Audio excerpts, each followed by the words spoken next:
Hello students, आज हम देखेंगे unit number 4 integration and its application means संकलन અને એની उपयोगिता के अंदर ये जो है बेसिक स्टैंडर्ड फार्मूला जो यूज़ होती है वो देखेंगे। यहाँ पे जैसे हमने डिफ्रेंसिएशन में विकलन के अंदर जो फार्मूला देखी थी स्टैंडर्ड, वैसे ही यहाँ पे मैंने यहाँ पे एक पेज में ये 11 जितनी बताई है। एक्चुअली बहुत सारी फार्मूला है ये इंटीग्रेशन के अंदर, लेकिन ये जो बेसिक है ज़्यादातर एग्जाम्पल में यूज़ होती है वो मैं आपको अभी बताऊंगा। बाकी की जो है वो जब ज़रूरत पड़ेगी नेक्स्ट वीडियो में मैं आपको वो भी समझाऊंगा। अब हमने प्रीवियस वीडियो में देखा है कि इंटीग्रेशन जो प्रोसेस है वो क्या है, डिफ्रेंसिएशन की रिवर्स प्रोसेस है। मतलब हम जो डिफ्रेंसिएशन करते हैं, जो आंसर आता है उनका फिर से इंटीग्रेशन करें तो ओरिजिनल फंक्शन हमारा आ जाएगा। और वो ऑलरेडी मैंने समझाया भी है। मान लो कि ये एक्स स्क्वायर है, उनका डेरिवेटिव क्या आता है, विकलन 2x।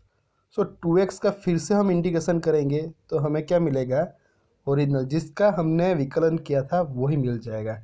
सो ये क्या हो गई इंटीग्रेशन, ये मतलब संकलन ए विकलननी एक रिवर्स प्रक्रिया है।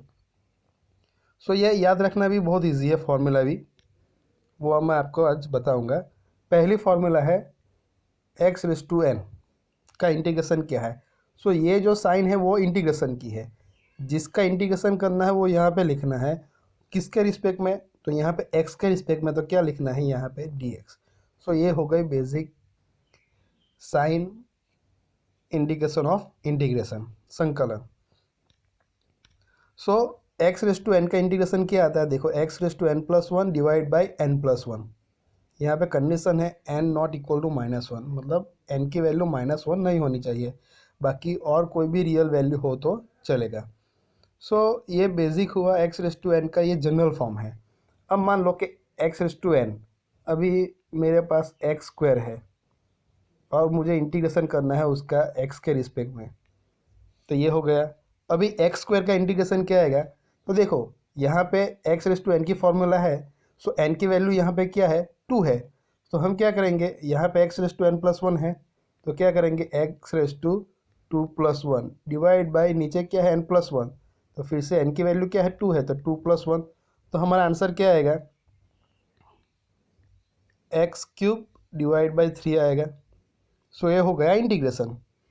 सो ये इजी है इंटीग्रेशन। जैसे सेकंड जो है वो 1/x का इंटीग्रेशन है, वो क्या होता है log of mode of x। x जो है वो मॉड्यूलस के अंदर है, और यहाँ पे प्लस सी हमें लिखना है एवरी टाइम जब हम इंटीग्रेशन करेंगे एंड में, तब प्लस सी लिखना है। जब इंटीग्रेशन करेंगे तब क्यों लिखना है वो ऑलरेडी प्रीवियस वीडियो में हमने देखा था। ओके, इनडिफिनिट इंटीग्रेशन है, सो इसके लिए प्लस सी हमें यहाँ पे लिखना है। सो हमने विकलन में देखा था कि 1 होता है तो उसका विकलन क्या आता है, 0 आता है, कांस्टेंट है तो। सो यहाँ पे इंटीग्रेशन में क्या होगा, 1 है तो उसका आंसर क्या आएगा, x आएगा।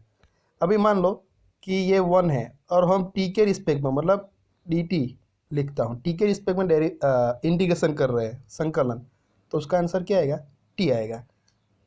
सो वहाँ पे क्या होता था, 1 का आंसर 0 होता था, यहाँ पे क्या है x।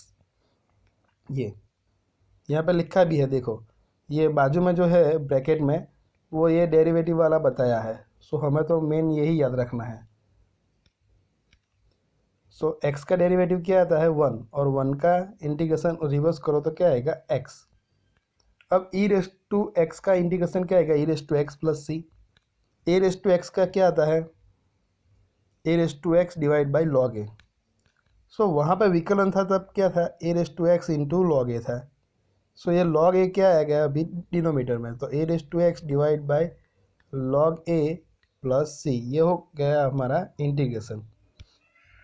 अब साइन x का इंटीग्रेशन जो होता है वो क्या होता है, माइनस कॉस एक्स। विकलन क्या होता था, साइन का कॉस, तो यहाँ पे इंटीग्रेशन क्या होगा, साइन का माइनस कॉस एक्स, और कॉस एक्स का इंटीग्रेशन क्या आएगा, साइन एक्स। माइनस प्लस का चेंज है, ओके, विकलन के कंपेयर में। सेक्स स्क्वायर एक्स का क्या आता है 10x, कॉस स्क्वायर एक्स का क्या आता है इंटीग्रेशन माइनस कॉट एक्स। ये पैर में याद रखो और विकलन के साथ याद रखो कि सेक्स स्क्वायर एक्स का क्या आता है, टेन एक्स का सेक्स स्क्वायर एक्स आता है, तो सेक्स स्क्वायर एक्स का संकलन क्या आएगा, टेन एक्स, पूरा रिवर्स है। सो ये sec x into tan x का क्या आता है, सेक एक्स। तो हमने पढ़ा है सेक एक्स का डेरिवेटिव क्या आता है, sec x into tan x. So sec x into tan x का इंटीग्रेशन क्या आएगा, सेक एक्स, पूरा उल्टा याद रखना है। सेम 11 में जो है वो है कॉसेक्स एक्स इंटू कॉस का डेरिवेटिव क्या आता है, माइनस कॉसेक एक्स प्लस सी। सो ये जो स्टैंडर्ड फार्मूला है ज़्यादातर एग्जाम्पल में यूज़ होती है, तो वो अच्छी तरह से करेगा। और मैंने ऑलरेडी बोला है कि विकलन की जो स्टैंडर्ड फार्मूला है डिफ्रेंसिएशन की, उसको पहले परफेक्ट करो और उसके कंपेयर में याद रखो कि भाई इसमें ये है, इसमें क्या आता है, क्या चेंजेस आता है, वो याद रखो, तो अच्छी तरह से याद रहेगा ये। नहीं तो कन्फ्यूज़न हो जाएगा कि ये 1/x है तो क्या लिखूँ, उनका डेरिवेटिव कैसा आता है, -1/x² आता है और इंटीग्रेशन log x आता है, तो कन्फ्यूज़न होगा। सो पहले डिफ्रेंसिएशन परफेक्ट करो और बाद में इंटीग्रेशन उसके बेस पे याद रखो।